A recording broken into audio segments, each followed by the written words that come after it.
Shirley Susan Show.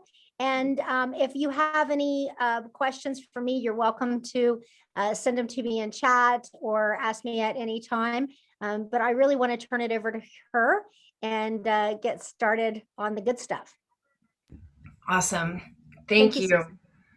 Susan. Well, I ate dairy this morning, and so my throat is froggier than usual. So I'll be drinking a lot of water. I hope you have a water or a hot tea or a hot coffee or whatever it is that floats your boat. Jim's got his morning drink. Excellent. But let's all just take a deep breath. We'll be doing a lot of breathing, but just start with a nice big one. And letting it out through your mouth, whether you do the audible sigh or not, is actually more relaxing to your nervous system. So always welcome you to do that. And that kind of morning stretch, go ahead and give a stretch too. Like you can stay seated if you want. We'll stand up later, but just getting a little space in your spine. Like we do this naturally. Our dogs do it naturally. We want to introduce, especially in the morning, just a little energy into your spine, a little space as we get settled to spend some time together. This is a great size group because we'll be able to talk. And a lot of the value of this information is not just doing it, sort of digesting it in the moment, but also hearing how other people digest it. Because as we go into the second part of our session, Train the Trainer, where it's more about how do you introduce tools with your team? How do you facilitate discussion that includes everybody, et cetera?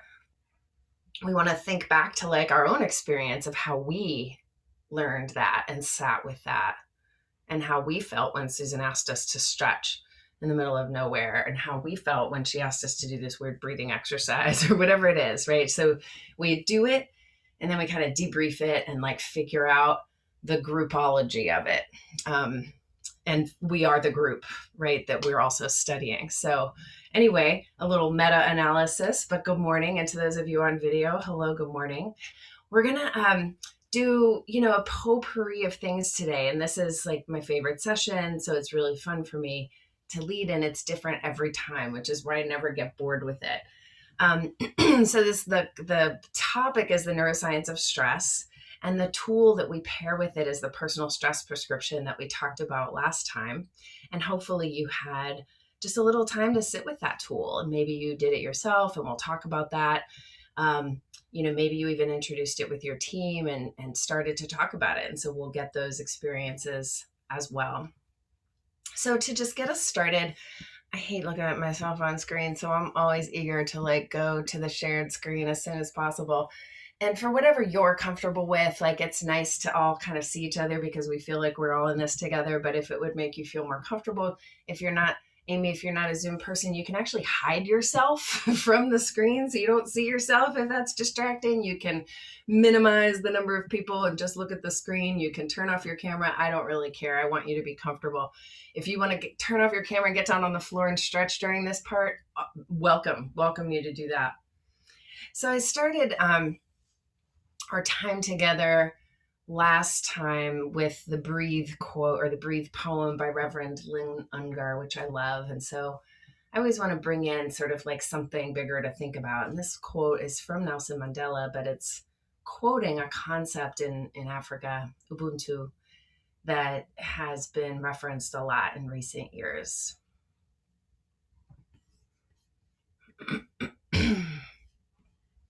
I feel like in the social change world, we kind of do this, right? This is what we do naturally. This is what we do for a living. This is what we do in our families and our communities. We might not have a similar word for it in English, or maybe we say community, but there are these concepts in all cultures because we have to work together. That's just a way of humanity and a way of our nervous system, actually. But I love to come back to these kinds of bigger pictures as we go. So I think all of you met me before, but I'll introduce myself quickly. And I like to tell sort of different stories at different times when I meet folks through this curriculum and this process. I've spent, since my college years and during my college years, a lot of years, almost 30 years in nonprofits and in campaigns, working on everything from environmental causes to play and early childhood education and recess, building playgrounds. So really run the gamut from super depressing to super joyful. And, in all of those organizations that I've worked for or clients that I've consulted with, there are a lot of common themes about our organizations, right? And this nonprofit sector that we've built. And political campaigns too, right? With this go, go, go kind of attitude, because there's always too much work to do. And a little bit like kind of tone deaf leadership sometimes, let's face it, like not really in touch with what their workers or, kind of what the constituents are really going through. And that holds for wellness as well. Like there's really not a lot of support for people's mental or physical health. And unlike a corporate world, we can't like throw a bunch of money at it. So when I decided to consult again, I thought, well, why don't we focus on wellness in the nonprofit world and in the education world with my partner, Taisha, who's done education her whole life career. And so we teamed up on this nonprofit wellness pilot, and we learned a bunch of things. We thought throwing out all the self-care tools at people would be great, and we'd evaluate that. But we learned that actually team care tools were the best. I just plug in my little clicker here, because then folks had something to talk about and something to do together. And so Taisha and I came up with this team care curriculum over like the typical self-care wellness curriculum, where like we're in the nonprofit sector, we're not very good at self-care. We are really good at taking care of other people. So how about we do that for each other? We build these systems where we can take care of each other, because we don't have any system right now. So, and we don't have a lot of money to throw at it. So we may as well do the DIY kind of bootstrap version, right? So that's where this curriculum was really developed. And when I was like, okay, let's do wellness, like you first think about wellness as the body, right? This red circle, this physical stuff that you do to your body. You rest it, you feed it, you move it, you stretch it, you strengthen it, you sometimes intoxicate it, sometimes you hydrate it, sometimes you dehydrate it. Like we do a lot of things to our body, and that's like wellness. And we can talk about that at work. We can talk about how many steps, and we can talk about drinking water, right? Do we get free coffee at work? Like we can talk about this stuff. But then when you get into mental health, which is even more important, we really don't talk about this stuff because it's kind of inappropriate to talk about your addiction at work. Like, I mean, we're all addicted to something, right? Like sugar, alcohol, like relationship stuff. Like everybody's addicted to something. We're all, we all have different family issues. Well, you can't really talk about all that at work sometimes. Well, if you got a depression diagnosis, are you going to talk about that at work? Or are you just going to maybe not talk about, right? So there's HR stuff. Well, you don't want to tell people about your suicidal ideation, so there's stuff you just can't talk about at work, right? But there are tons of things you can talk about at work. And if we created spaces where we could talk about our friendships or our food allergies or our parent problems or our parenting problems, we could build bonds with each other, and we could gain resources from each other. And then like all this other stuff would get better. Our communication and our management and our ability to telework and our PD and team building, our equity discussions, because we would have more empathy for each other. We would understand that so-and-so has a gluten allergy, or we would understand that so-and-so has Crohn's disease, and that's why we shouldn't ask so many questions about why they're going to the bathroom all the time or whatever. And whatever people are safe sharing in their friendships or in that environment, it's all different in all these workplaces. So we want to build trust. And Brene Brown says that when we're vulnerable, which we naturally are if we're talking about our bodies or our health, mental health, if we're vulnerable, courageously vulnerable, then people are empathetic. And then that is what builds trust. So that's kind of the bedrock of our curriculum. So now, we're a small enough group that I think we can have a chat time, not just chat box, but if you're more comfortable sharing in the chat box, I'll stop sharing the screen now, but I'm just curious, what grabbed your attention either on the personal stress prescription, or those 3 circles that I just shared? So it could be grabbed your attention in a positive way, negative way, like an intriguement kind of intellectual way. But what grabbed your attention either on those circles or on the personal stress prescription? We're not talking about your experience quite yet, but just what grabbed your attention. Like the brain science of blah, blah, blah, gratitude, for example. It's so simple. Yeah. And there's so many ways you can do it, but it's not really something that we're taught unless you're from in a spiritual practice or you're, you know, in a family practice where gratitude is like a thing that you do in this way. And planning vacations, we wrote that carefully because it's not vacation actually that gives you the biggest mental health boost or like relaxation boost. It's the anticipation of the vacation and the remembering of the vacation. So like all the planning and reading and the guidebook buying and the reserving and like talking about it and negotiating and saving, all that stuff you do leading up to the vacation gives you a mental health boost.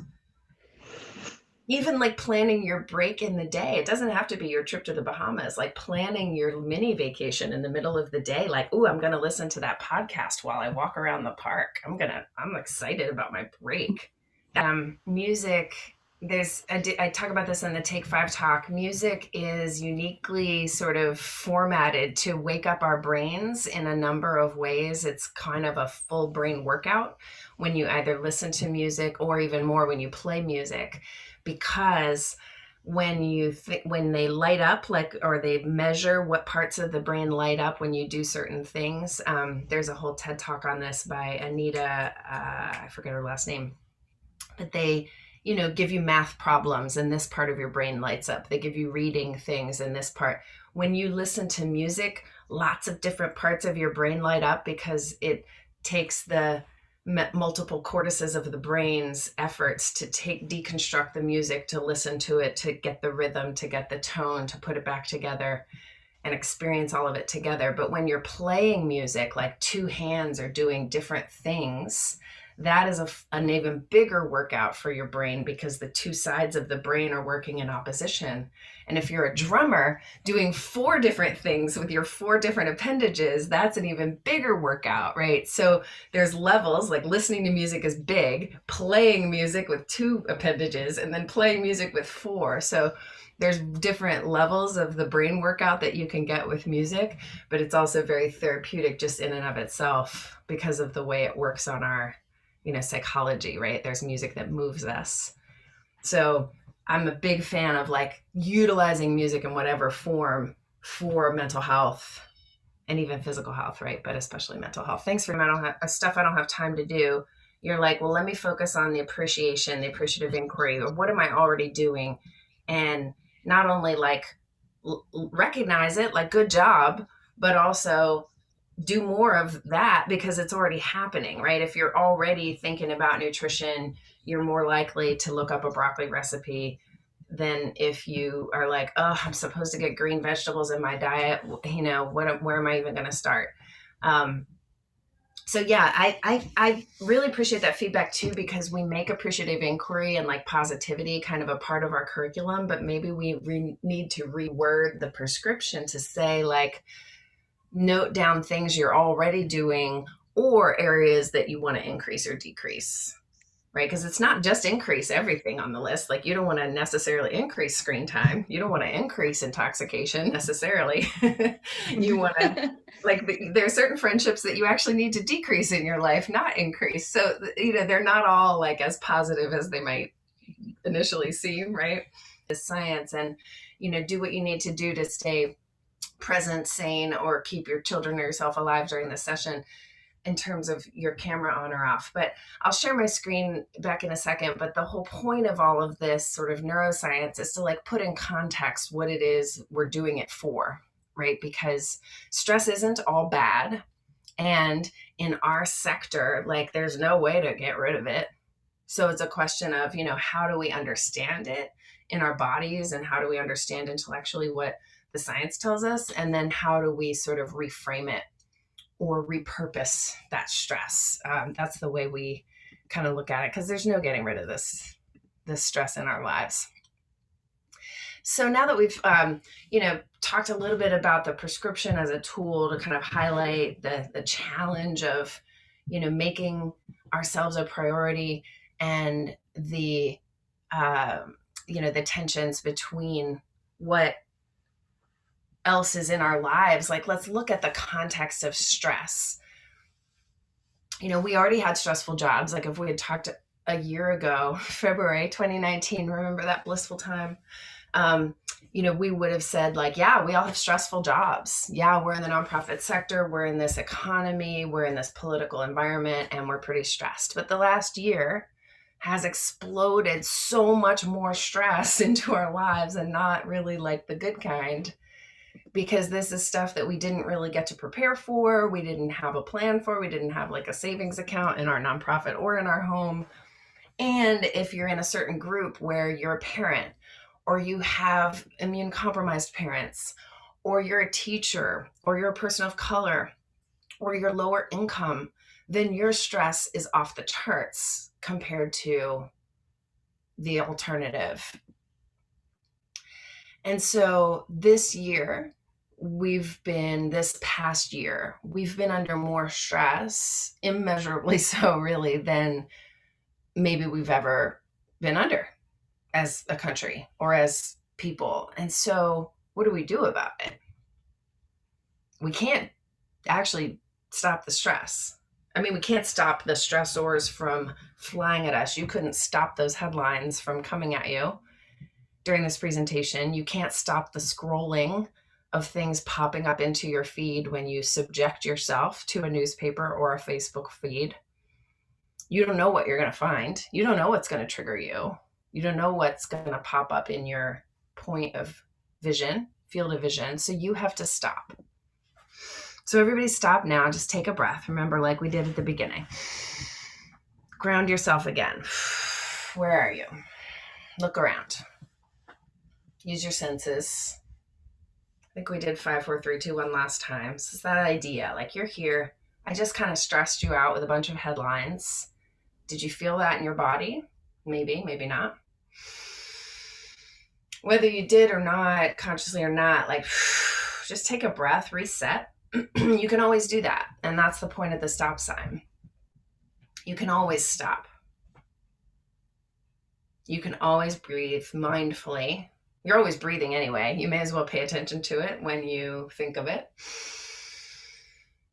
That's actually the practice. And like what Melissa said about prioritizing her health, I suspect she's prioritizing her health a lot of times over the course of the day, but she's just not mindful of it. Just like you're breathing 20,000 times over the course of the day, but you're not necessarily mindful of it.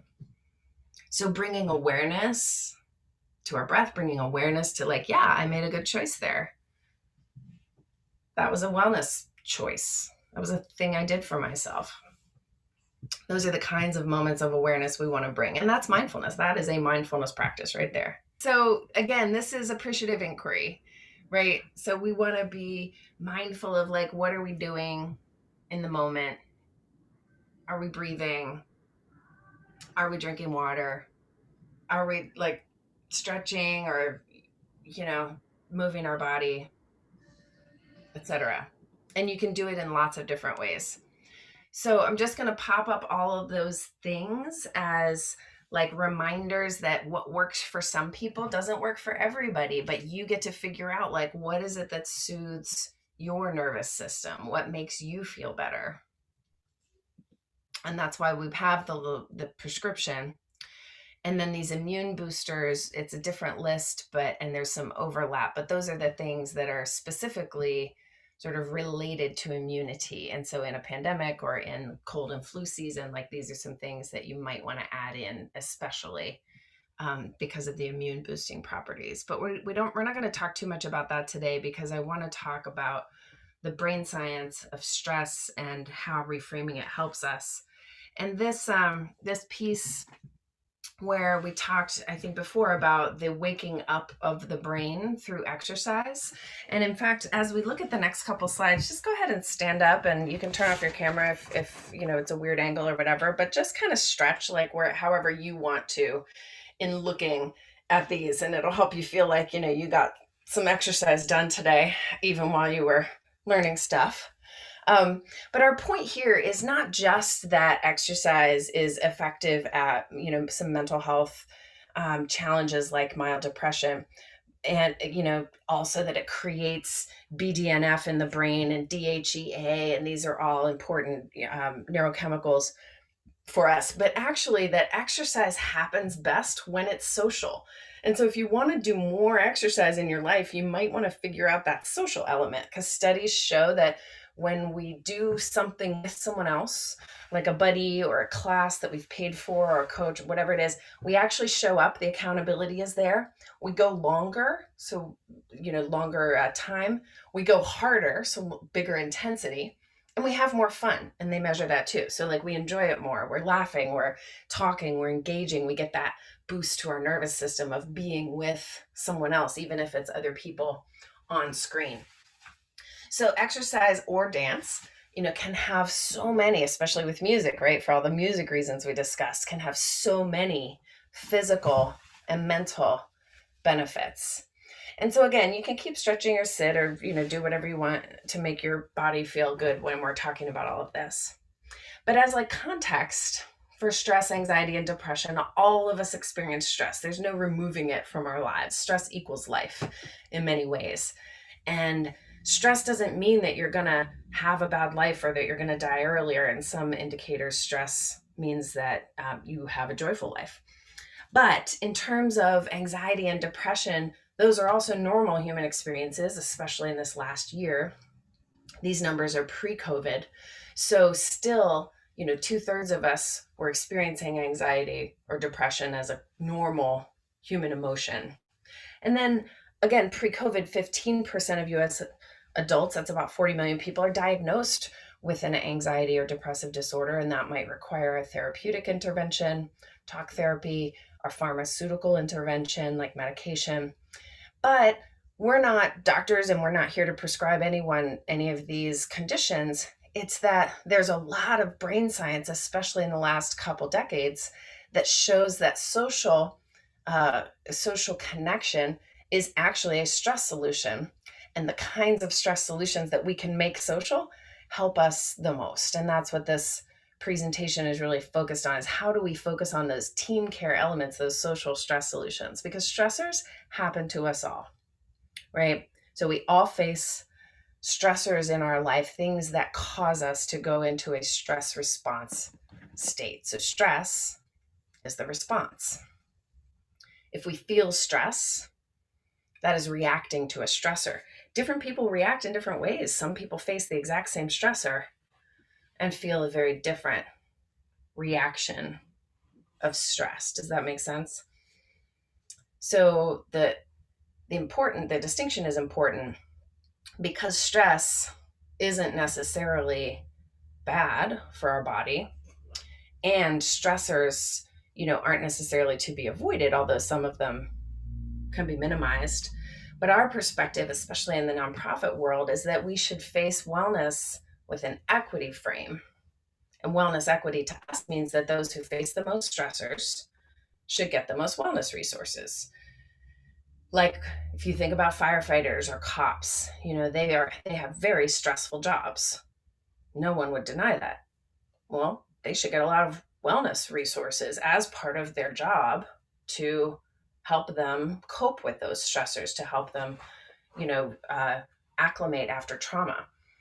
Just like teachers face an enormous amount of stress more and more every day, especially in this climate of school shootings and pandemic, right? So teachers face a lot of stress. They should get a lot of wellness resources. But we also look at social factors, like who faces the most stress in society. And that's what led us to develop the stressor scorecard, which we'll go over next month, where we look at elements of identity and elements of circumstance. Like if you're going through a divorce, you're going to be going through more stress under that circumstance than if you're not going through a divorce. So like I've been through a divorce, so that brings a lot of stress in your life if that's happening, right? But that's a circumstance, not an identity. And so you might look at different ways that stressors play into your life. But we're going to talk about that more next month. What we'll talk about today is the nervous system and then how we're choosing to soothe it with our personal stress prescription.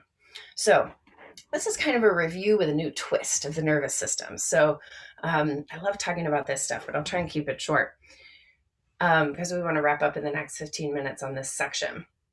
So the nervous system basically has 3 modes, and they're automatic. It's called the autonomic nervous system. Safe and social is hopefully the mode you're in right now. You're aroused, like you're not falling asleep, but you're not like super hyped, right? It's the optimal arousal zone. You are able to learn.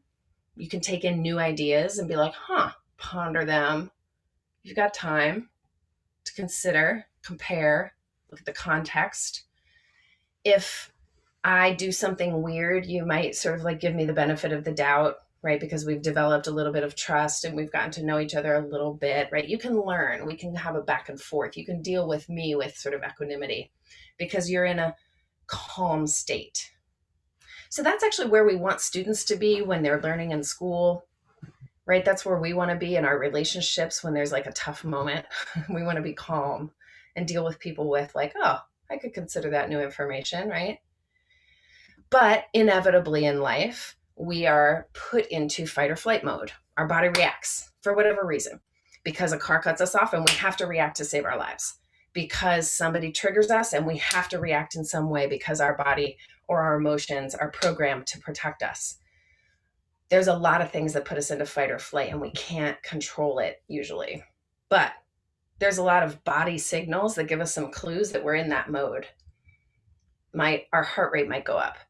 If someone studied our blood and our saliva, they would discover adrenaline and cortisol and even oxytocin. Our palms might get a little sweaty. Our blood is going to go away from digestion and to our big muscle groups for fast movement and quick decision making in our prefrontal cortex. So there's like bodily stuff going on that means that we can't learn in that state. Someone cutting you off in traffic is not the time for you to be considering big new ideas in the podcast you were listening to. That is a time for life saving. So kids who are under stress can't learn. So if they're coming from a stressed home environment, they cannot learn math functions of computation in class. Their brain doesn't work that way. It's not that they're dumb or not paying attention. They literally can't learn until they're up that, what's called the polyvagal ladder, in that safe and social mode. And same with us. Like, we can't do our best. We can't react to other people with calm and poise unless we're in the safe and social zone. So if we're triggered, or if we're stressed out for some reason because we had a tough morning at home for whatever of a million reasons, we might have had a tough morning and we're not able to soothe our nervous system and calm ourselves from that, then we're not going to be able to do our best job either caring for other people or caring for ourselves. So the third mode of the nervous system, which we won't spend much time on today because it's relatively rare and hopefully it's something that you all have avoided, but it's important to know about, is freeze. So freeze is actually the other side, kind of the dark cousin of the parasympathetic nervous system, which is the green, the safe and social. That's called the ventral vagal parasympathetic nervous system. And freeze is the dorsal vagal parasympathetic nervous system. It actually totally shuts you down. This is a life-saving mode, last resort, only happens, hopefully rarely. But that is where you can be physically frozen, where you can't move because you're in shock. Your body is actually preventing you, right, from risking your life further. Or you're in emotional numbness. You can't maybe get out of bed, you can't deal. And that is a state, of dissociation or of extreme depression that requires a bigger intervention, right, to get out of, or, a bigger kind of therapeutic or other response. But the yellow and the green, we're toggling between those states all day long. And so that's where the game is, like recognizing when you're in that yellow mode and recognizing, how do I feel when I start knitting, or when I walk in the park with my dogs, or when I do yoga, or when I stop and take 3 breaths, because that's all I have time for. I don't have time for yoga or walking my dogs. So how are we responding? How are we getting back up that ladder to the safe and social part of our nervous system? So just take a deep breath now and integrate that perspective. This is all called the polyvagal ladder, or the polyvagal theory, developed by Dr. Stephen Porges in the last like 15, 20 years. And so there's lots more about polyvagal theory and the vagus nerve if you're interested. So, Amy, I looked at my deck, but did we do box breathing in our intro? I can't remember. No. Okay, good. We're going to do this now as an exercise. So just get settled wherever you are. If you're seated, great. If you would like to stand, great. And this is just a counting and breathing exercise. And I'm going to do the counting and you're going to do the breathing. So we're splitting up the work. It's very collaborative. And all you have to do is be here. So no special equipment needed. So just get comfortable and take a deep breath. And what I'm going to do is just count and clap to 4 times. And we're going to breathe in for 4 counts. We're going to hold it for 4 counts. We're going to breathe out for 4 counts. And we're going to pause at the bottom of the breath. And we're just respecting those pauses at the top and bottom of the breath because they exist and we're going to count them in.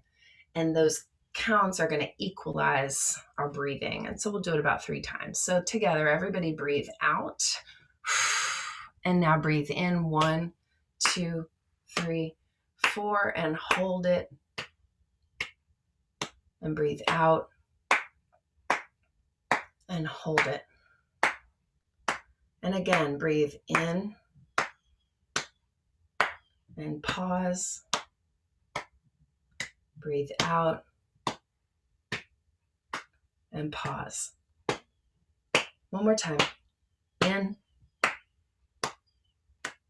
Pause. Out. Pause.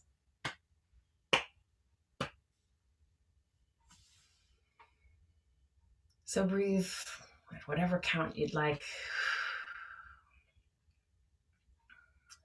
So in the military, that's called tactical breathing. And what the trick is, and the parachute is there to remind you, this is your parasympathetic nervous system. And the trick is you're giving your brain a job. It's counting. It's remembering in, pause, out, pause, those steps. I was doing my claps in a square, which gave my brain another job, which helped me count, helped me stay present in the facilitation of this.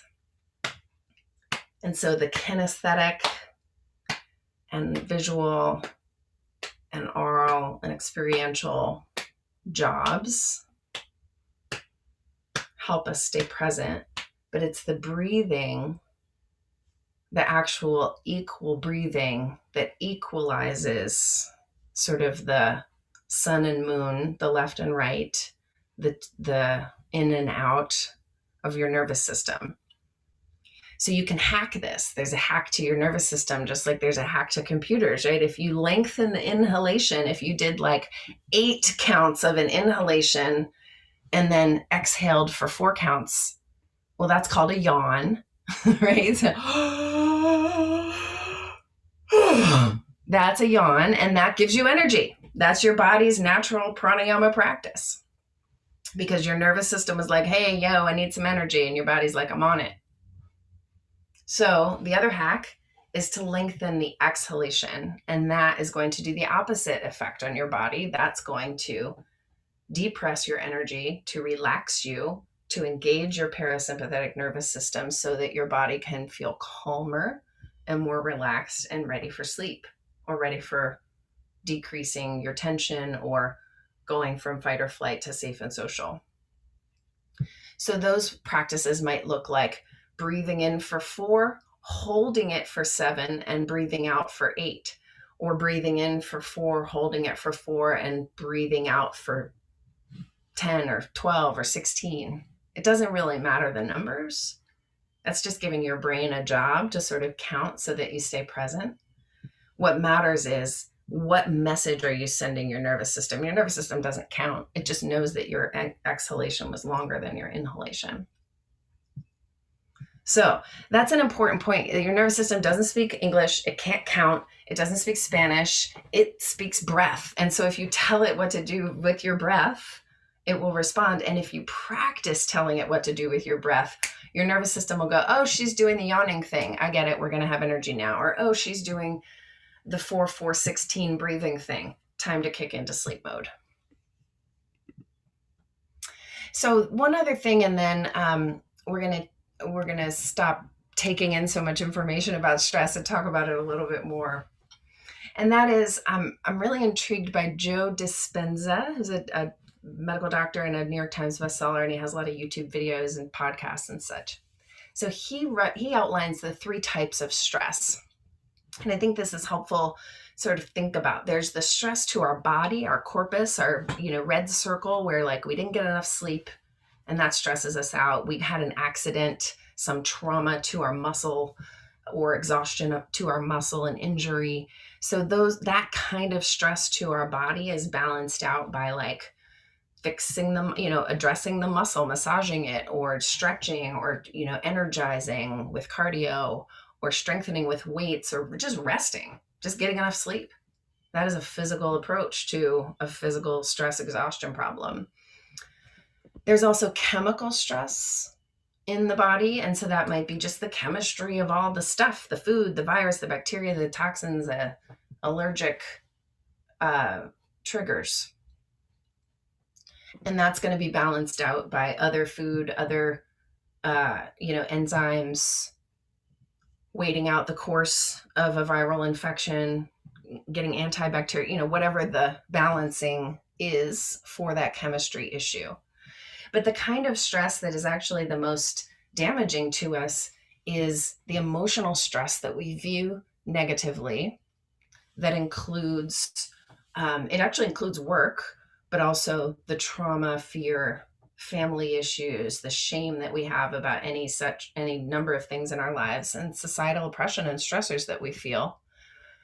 And that's where the balance is doing either stress reduction, reducing the amount of stress in your life, which isn't always possible, having therapy or even a pharmaceutical response, doing something yourself like tapping, meditation, and other community and social sort of prescriptive tools. And that's where the personal stress prescription comes in, around what are the things that help you go up that polyvagal ladder? What are the things that calm your nervous system? What are the things that help you cope with that emotional or work stress in your life? And then I think we talked about this in the intro, right? But I come back to it because it's important. Brene Brown's theories around vulnerability, empathy, belonging, and trust. So laughter is just one thing on the personal stress prescription. And I pointed out because we haven't yet talked about it today, although usually it comes up. It is the cheapest, easiest way to get some mental health and physical health, bona fide, research-backed results into your life. So laughter strengthens your core. It literally creates endorphins in your system. Endorphins are, named after morphine. They're a natural painkiller, and they act on the same receptors in your brain as morphine. That's why they're named endorphin, because it's endo inside your body, orphan, painkiller. So even if you're fake laughing or fake smiling, you're actually creating some endorphins, but it's way better if you're LOLing or LMAOing. And then the gamma waves that funny videos or like laughing or comedy produces in our brains are the same gamma waves that we produce during meditation. And so it's a similar kind of brain state or mind state.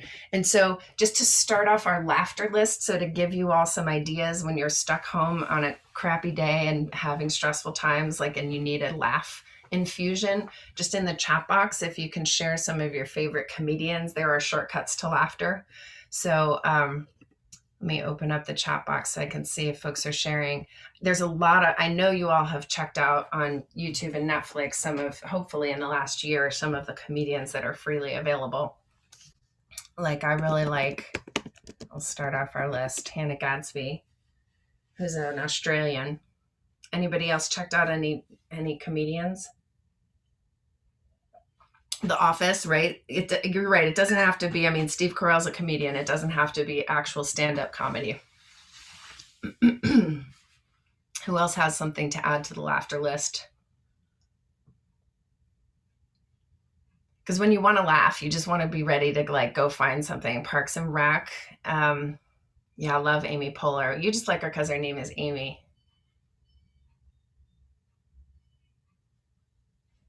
What are some other laughter generators for you all? Because you got to give each other ideas. This is like laughter therapy. And while you're putting things in the chat box, I'll put a couple of other facts up on the screen, which is the book I might have mentioned before, but Amelia and Emily Nagoski. It's called Burnout. They're the ones that say that you have to have raucous laughter, like laugh out loud laughter, to complete your stress cycle. When you have enough cortisol that you need to like get back to that safe and social place, you need to like have a raucous laughter. Seinfeld, Big Bang Theory, got a lot of comedies. So those are always good. Comedians, comedies, they're designed to make you laugh, right? Like go to the experts. If you need laugh therapy, like see the experts. Also experts, 4-year-olds. So studies have shown that the typical 4-year-old laughs out loud 300 times a day. It takes an adult 2.5 months to get to the number 300.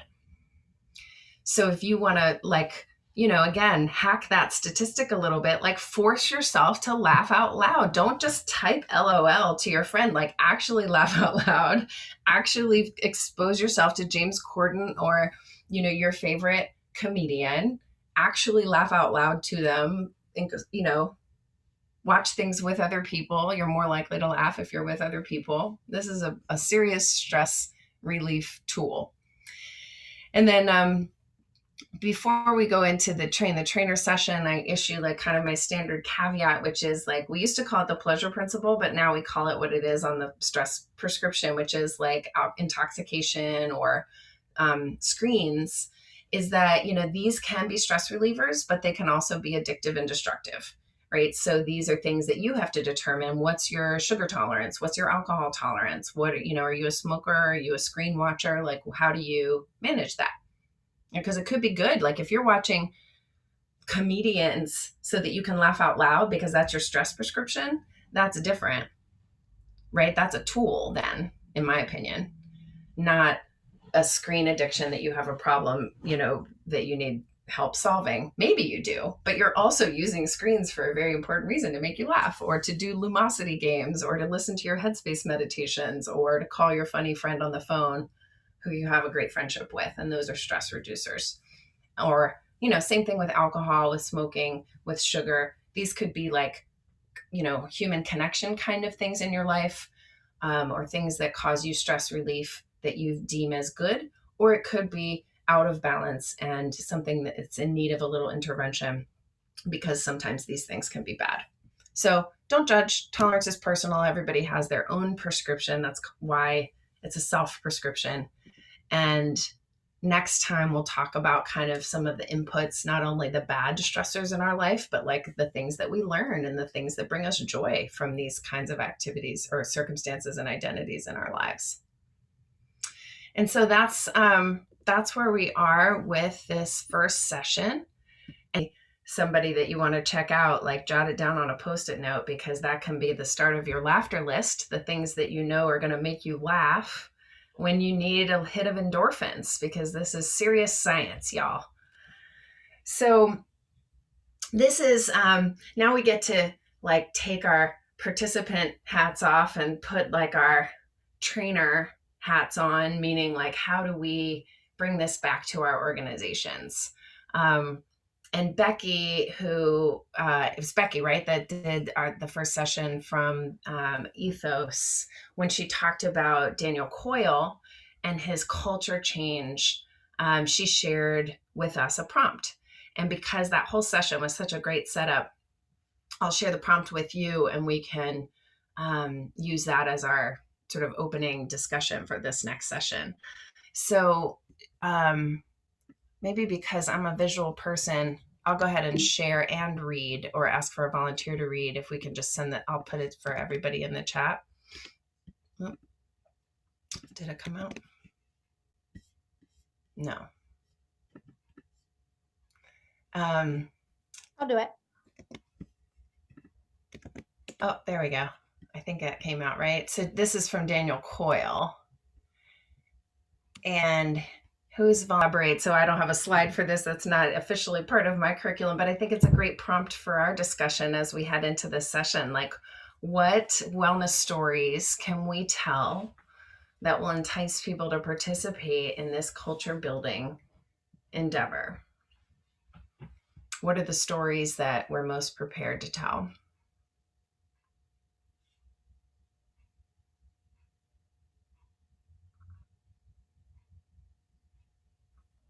She's not here today because of weather and internet issues, but I know Delaney is 2 years ahead of us on being a wellness coordinator in her workplace and leading mindfulness practice and a whole host of other practices. And for the last year, so for the first year, this was live in the office on lunch hours or 15-minute breaks, et cetera. But for the last year, obviously, this was via Zoom with remote work. And so we will make sure that in future sessions when we have Delaney, we get some stories and pull some great examples out of her. Yeah. Thank you. And that's great that she can have the perspective of sometimes how long it takes things to get adopted. You know, when you try to introduce new practices, when you encourage people to take on new behaviors, when you yourself are taking on new habits, like, it takes a little while. So I'll go back to Becky's question. So when we hear a story, our brains light up, right? So what stories can we tell that will entice people to participate in this culture building endeavor?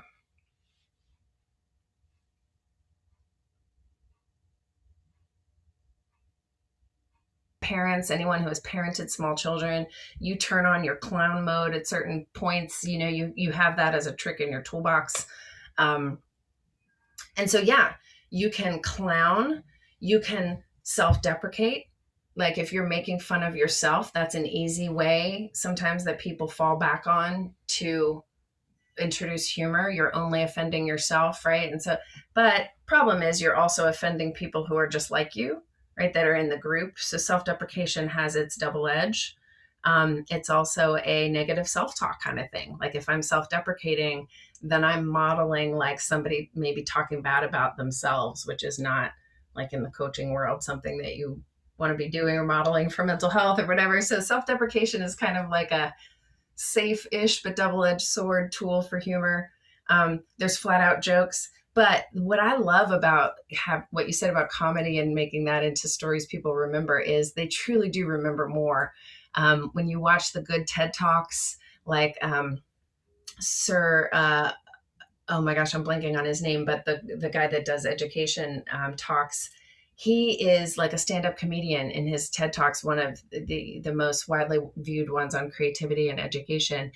And he tells a joke every 30 seconds. Brene Brown introduces a ton of humor into her very deep work on vulnerability and connection and courageousness in the workplace. So yeah, humor is a great tool to have people be attracted, have them literally relax, to have them understand and be empathetic. You know, if they're like, oh, she's telling a joke about how when she started running, she could barely get through 1 mile without huffing and puffing, you know, and it sounds funny, but like I can relate to that. And I'm empathetic with her and I admire her struggle to getting to the point where she could run a 5K. So yeah, humor is a great way for people to be drawn into your story if you can figure out a way to work it in there. Does anybody else have something to share about Becky's prompt? Like, what wellness stories can you tell that will entice people to participate in this culture building endeavor? Amazing, like, hit it out of the park answers to that question.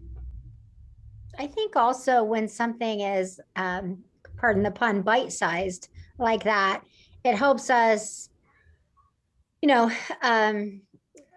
like it was referred to earlier, you look at the fact sheet, you look at the prescription sheet or something, and you feel overwhelmed and you start thinking about what you're not doing.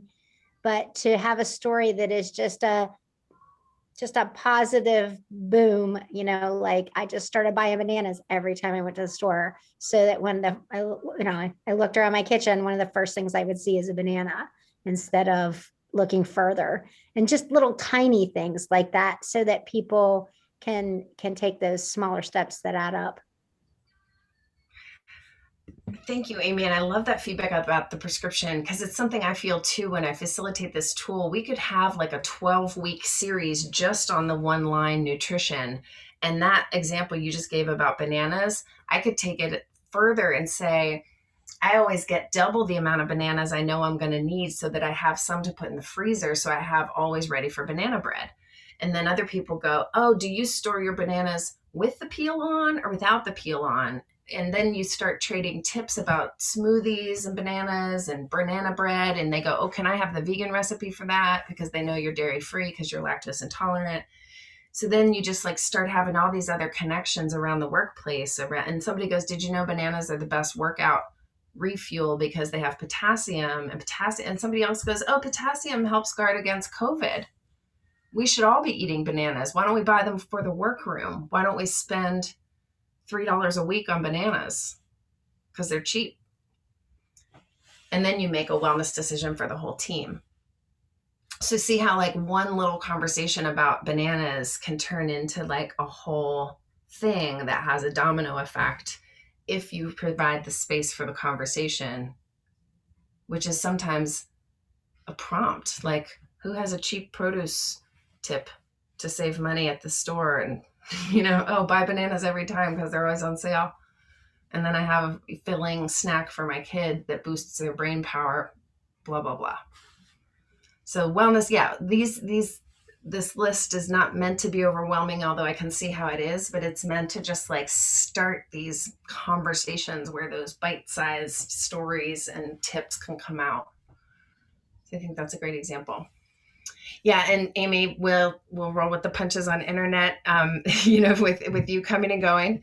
But we're going to skip over a couple of the parts of this training as it's developed, only because like with Becky's session and with some of our discussion already, we've gotten to some of the elements that we wanted to introduce with this Tools Academy piece. And so this deck and this session is meant to really talk about the personal stress prescription, which is the tool that we've been working with and talking about all along. So again, another Brene Brown quote. I'll let you read this. Or actually, if we have a volunteer to read it out loud. Brave soul, take yourself off mute. Pretend you're Brene. Brene has a lot of lists of things: safe, seen, heard, and respected. And, our premise is that if we create safe conversations around health, around wellness, that's a way for people to feel seen, to literally be heard, to be respected for their choices, hopefully, and included in solutions or outlays of resources. So our Tools Academy is kind of like how to use these tools better. So we want to share training tips and our info. We want to create, a training climate that encourages your questions and participation, which, hopefully we will continue to do. We only have about 35 minutes left. So I'm going to, like I said, skip over a couple of these slides in the interest of time. And we want to think about not only how are we accommodating our own learning needs, but how we can accommodate everybody in your groups extended from you. So we will, be on time. Taisha's going to join us for the future sessions and Tools Academies. We're going to suggest homework and action steps for you. And we always have like an agenda and objectives to lead you towards, whether we tell you or not, all of them. And we are happy to always give you feedback and be available to answer questions. Of course, you all are great about both being here, whether you're on the recording or in live in your session. And everyone is very focused. And thank you for taking action between sessions. My clicker is not working today. So in general, for this part, this train the trainer part, we like to keep cameras on to build our community, but we encourage you to also take care of yourself. So if you need to, turn the camera off, do your thing, do it. As Amy says, Train the Trainers like our Tools Academy is like Vegas. So we are recording, I think, but we're not going to blab about it, even if we're watching it on recording. And that encourages all of us to be honest, right? To be vulnerable in our experiences. And to remember, this is all a journey. So, be patient. ask questions, and ask questions of yourself. Like, why am I doing that? Why did I make that assumption? Right. But ask questions of others, because you need to hear other people's perspectives and stories. To kind of whiz I have through all something of to that. add to that Yeah, yeah. on that note, and Uh-huh. that is that Becky, Yeah. Susan, and me in my own little capacity, but have all also volunteered for if you want to contact them individually for coaching or questions, to talk about something that you would feel more comfortable talking one-on-one about. They have offered their time, and I just wanted to let everybody know that resource was available. Yeah, available and welcomed, because we're only as good as the stories that we hear and sort of generate amongst our training clients, because the solutions don't all come from us.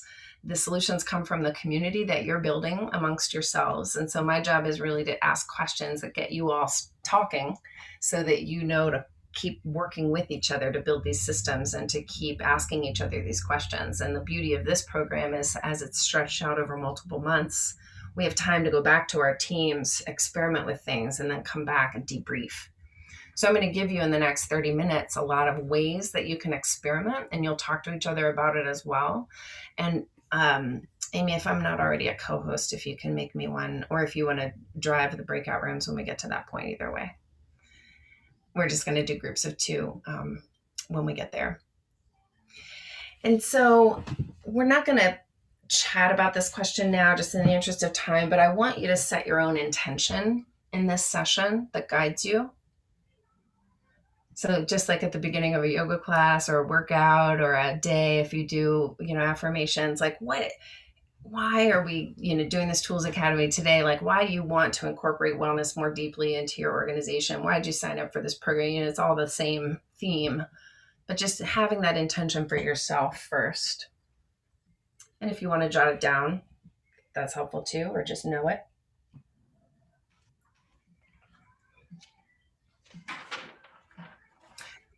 And we'll pause and breathe. So if you haven't taken a mindful breath yet, make this one of them. At the end of these trainings, I want at least for people to be like, well, I took 3 mindful breaths, so that wasn't a total waste, right? So our structure or our design of the sessions is intentional. So I want to see how much you remember. This is kind of like a pop quiz. So please open up the chat box and just type in at, like top of your head. You've got the waiting room, right, Amy? So top of your head, go ahead and type in the chat box. What's the first thing you remember from today's training?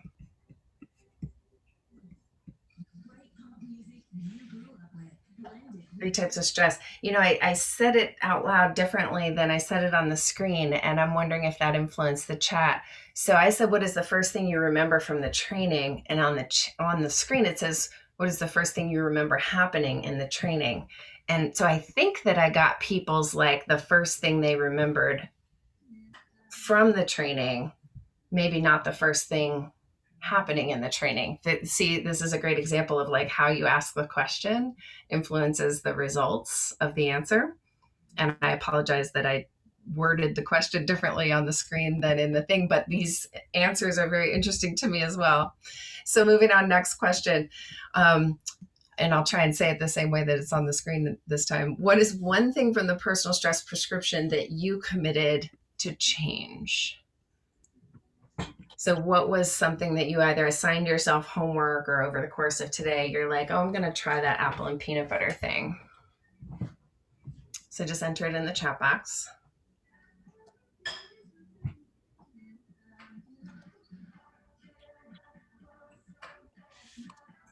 Oh, nicer self-talk.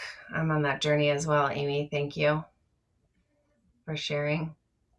Drink more water, breathe, less screen time. They're awesome. I saw a tweet recently from a medical doctor that said, like, when we're under enormous stress, like, we have to go back to the basics and just ask ourselves, like, am I sleeping enough? Am I drinking enough water? Am I eating enough food of the right kind, right? Am I moving my body? Just the basics. And if you can, like, check off all those basic boxes, and then something is still like wrong. Like, yeah, but like in times of enormous stress, like we got to go back to the basics. So these are kind of basic, but they're also like the most fundamental, super important things, right? Great. Thank you for sharing some things from your personal stress prescription. Another thing, what is one thing you learned today specifically from the neuroscience section? Some of you already answered this maybe in the first question, the way I asked it. But specifically from the neuroscience, what is one thing that you learned today? Types of stress. So that might have been the Joe Dispenza slide, that stories get remembered. Yeah, our brains are wired for it. It's how we used to tell information. We didn't have, writing or the internet, so we told stories. That's the Bible, right? Box breathing, awesome. Great neuroscience hack. That laughter is important. Yeah. And another pop quiz. What action steps were you assigned? You know what? Actually, sorry, we didn't get to that part of the training, but because we had assigned it to you last time we were together. So that question doesn't apply to you. How did you interact with someone else in the last training? Meaning the first hour that we spent together. We did not do breakout rooms, but how did you interact with someone else? I shared and Susan responded. Thank you. So that was an interaction. What else?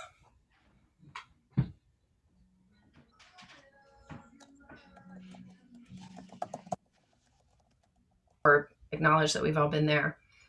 And that was because we had cameras on, even though we totally said you were welcome to turn cameras off.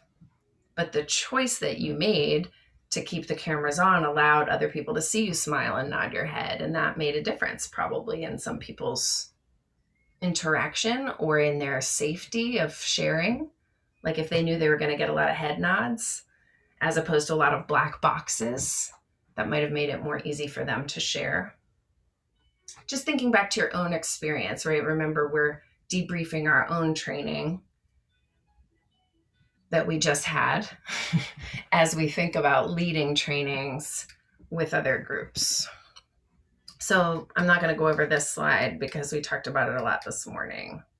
But I will share that at Google, they wanted to look at what made their most effective teams effective. Here's what they came up with.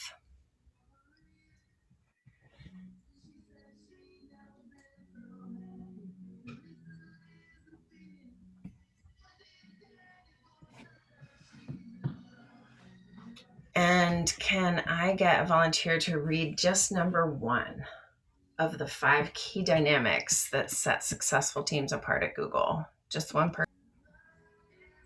So how do you build the kind of team that is psychologically safe with each other, that can take risks without feeling insecure or embarrassed? That's a high bar.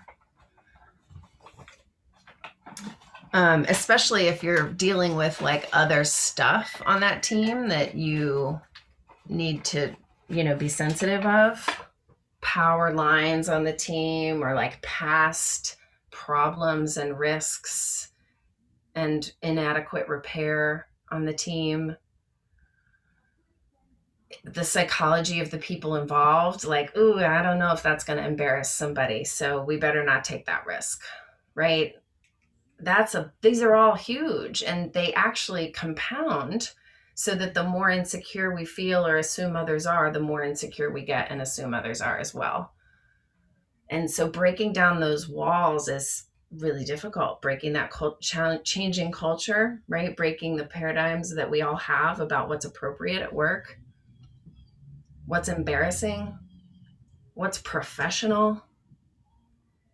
But again, our contention, our hope, our theory, the experiment that you're helping us prove or not is that by talking about wellness safely enough, talking about physical health, even talking about mental health, that will allow us, that'll give us the stress test to take other risks on this team, because we've taken the risk of telling each other about what's going on in our bodies, our lives, our sleep world, our family, whatever, without feeling insecure or embarrassed, because we know we'll have a safe place to talk about that at work. So I bring that up. And then, of course, a reminder, throw up the stop sign sometimes.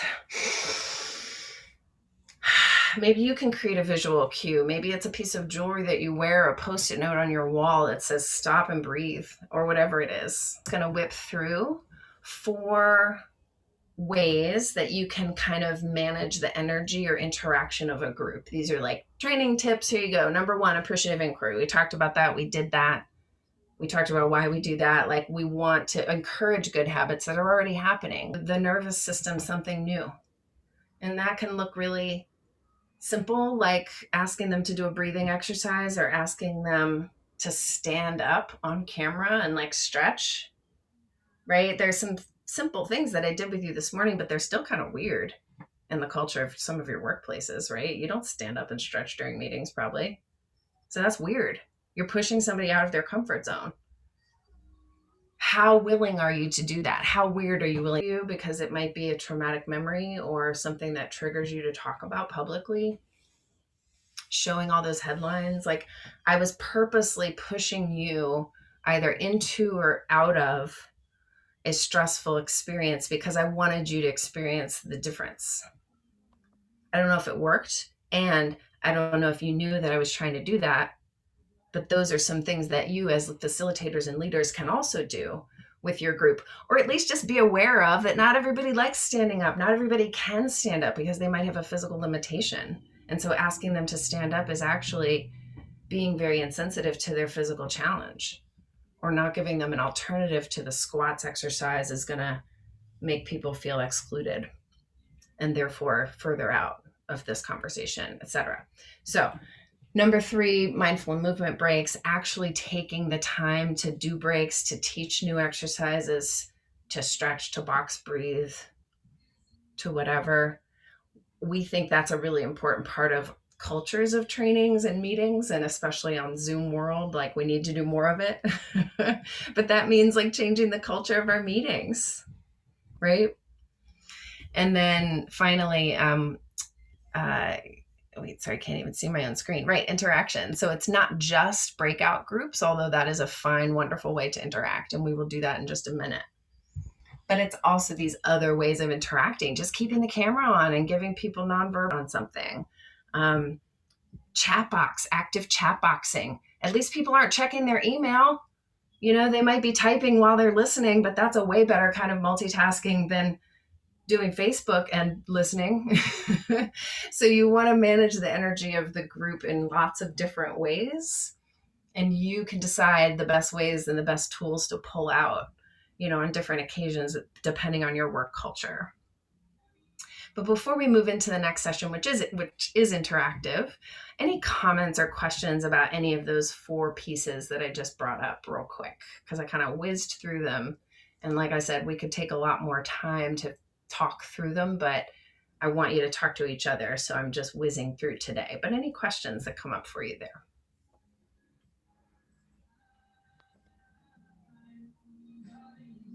Learned. So like, even the question, like, what's one thing you did for your health today is a hard question. I ask that because you're an advanced group. A much easier question is,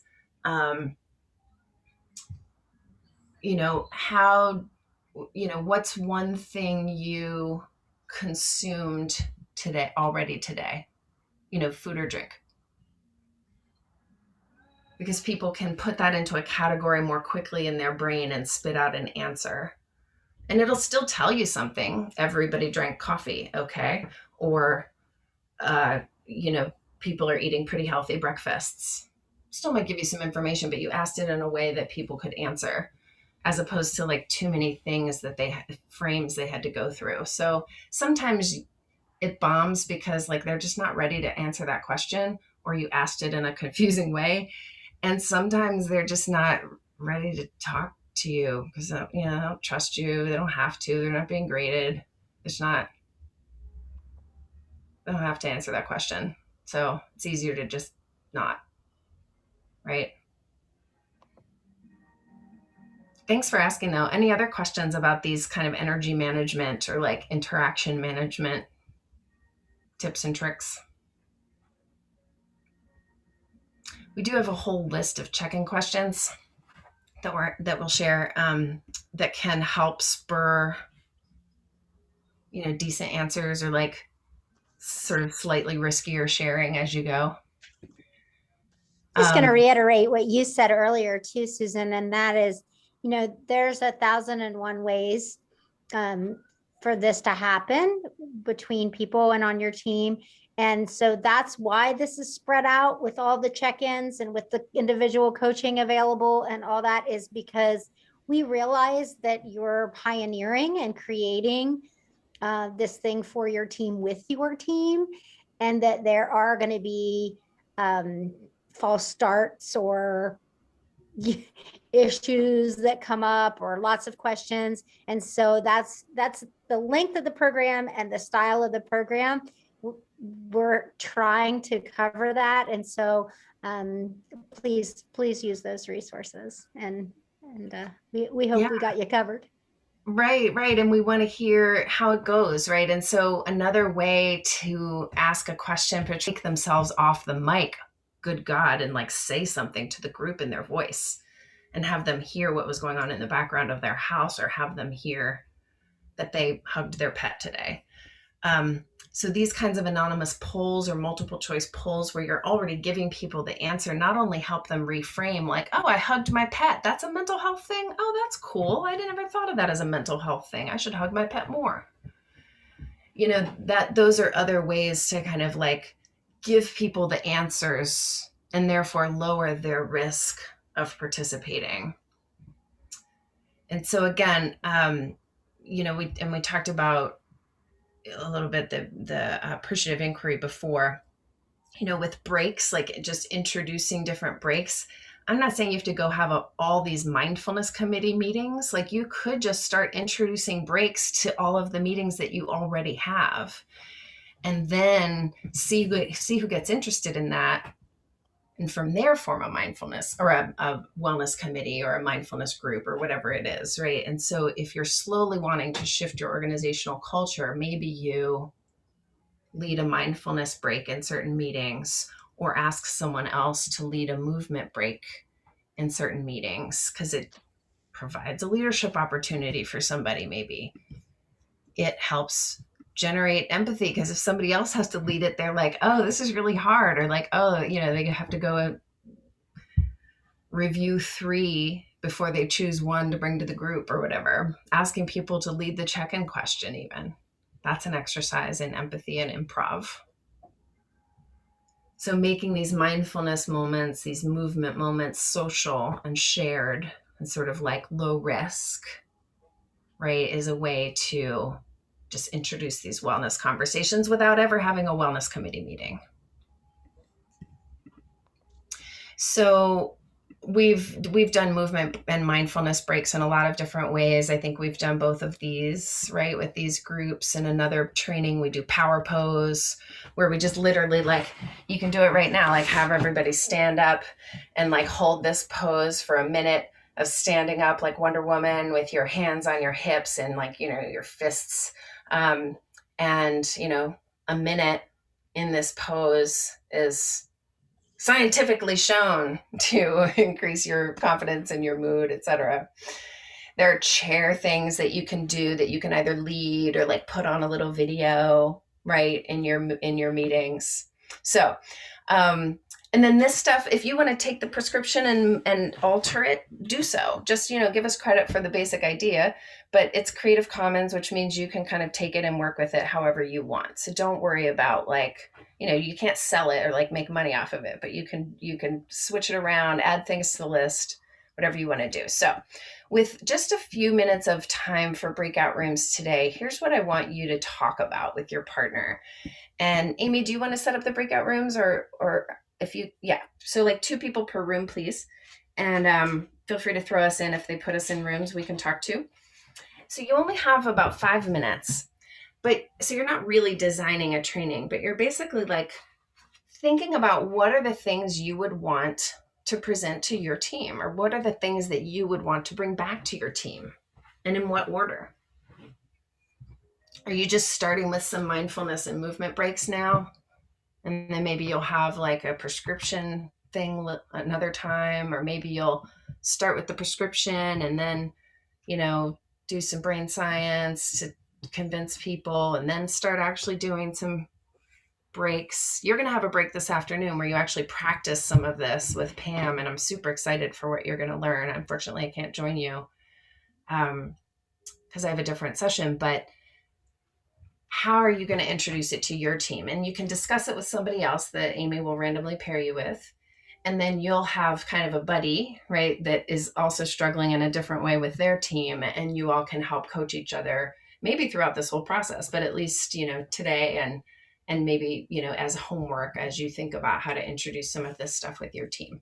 So Amy, if you could put us into breakout rooms, and we'll just take about 5 minutes to start this conversation. It's not the end of the things that you might have heard in those groups. We're going to wrap up here in a few minutes, but just as a quick debrief of your conversations, someone like to volunteer something from their experience, maybe sharing their own perception or sharing as opposed to your partners.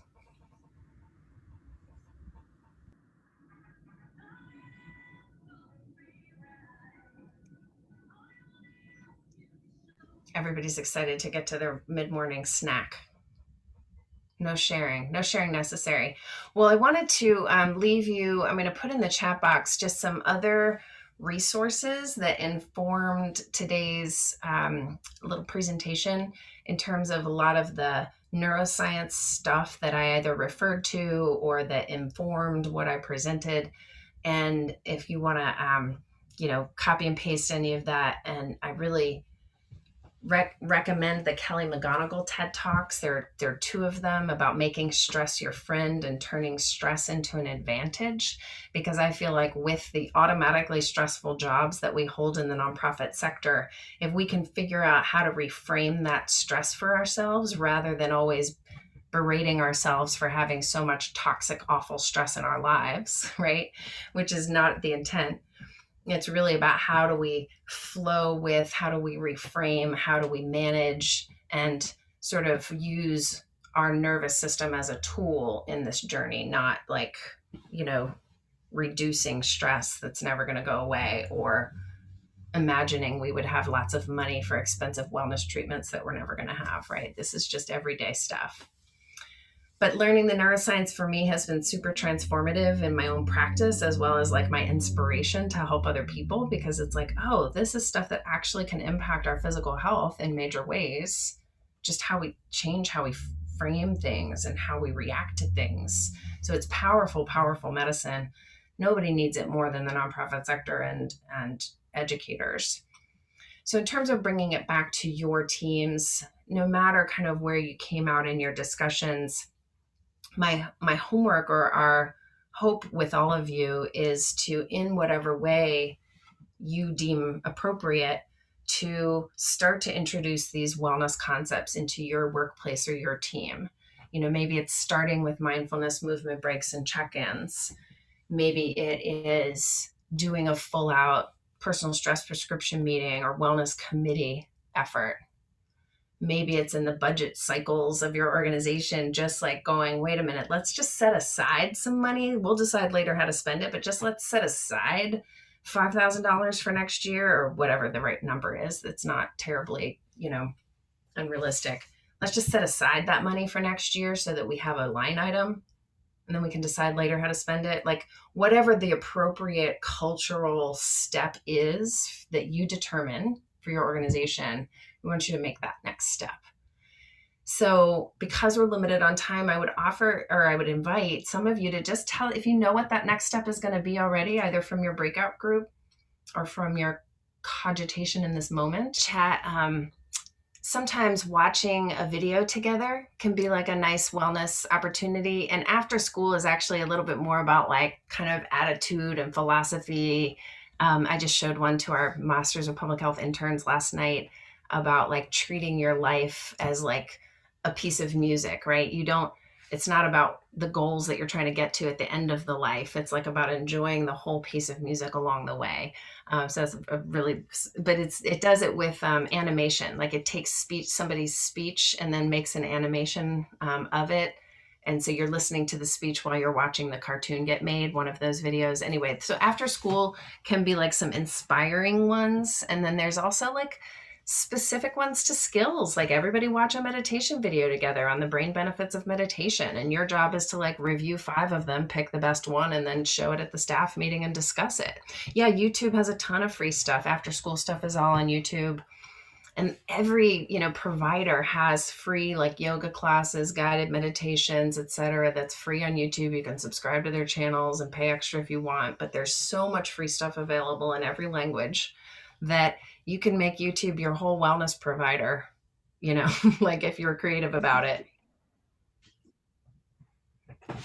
And then my list of all those like TED Talks and books, like those people have 10-minute interviews, that you could call up. You don't have to show a whole, you don't have to listen to an entire Audible book together. You can like show a 10-minute interview with the author to give people a little taste or like a discussion tidbit. And then if folks are interested, they'll go look at it on their own, I need to wrap up today. And I just want to emphasize that like, first of all, you don't need any of these tools. You don't need any of these printouts. Like just asking the questions of people of how they're taking care of themselves, or like, what did they eat this week that was delicious? Or like, did anybody get outside or have some more tips to get us outside in this cold winter weather? Like you can just generate the conversation and the culture around wellness without any extra stuff.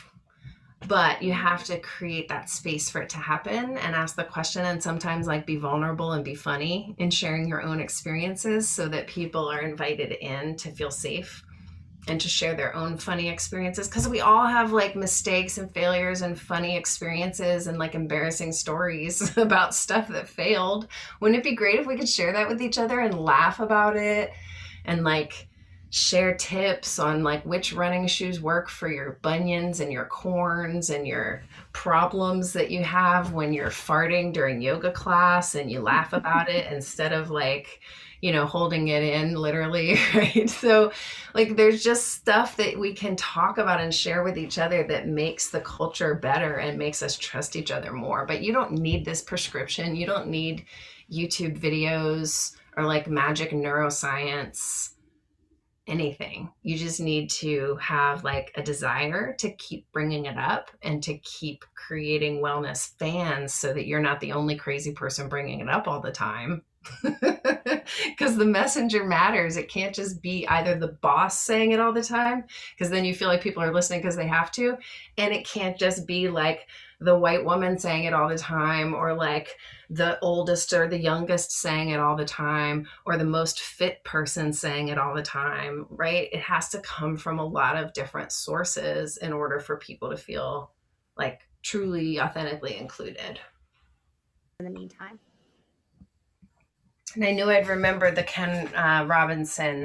He wrote the book, The Element, and he's the one that has a very funny old TED Talk. Again, like using comedy to gain people's trust, to help them remember those stories, and to like, drive home your points.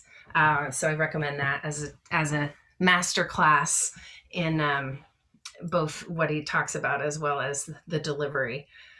So thanks, everybody. And I know you're going to enjoy this afternoon's session with Pam, and I encourage you to like have that little meta you on your shoulder, observing you going through a new experience, right? Because this is like what other people will experience when they are asked to like do something weird in yoga or breathing for the first time. And so how you're reacting is a good teacher for like how you might want to introduce it to other people, or how you might want to account for people's like unwillingness to take on new habits or do something different, because we're all unwilling to make changes. It's just part of our structure. But if we feel safe enough and inspired enough to make the changes, then we will. All right, well, I guess I'll see you in a few weeks, but I look forward to hearing how this all went when you started introducing, this material in your own way to your teams. Oh, and Amy, when you send out the thing, I'll make sure to include the list of check-in questions that I talked about, because it's kind of like a long list, and so it's just a nice like little tool to have if you're stuck or you want to have some different ideas for things at meetings and ways to bring up wellness and to get people talking to each other. Good.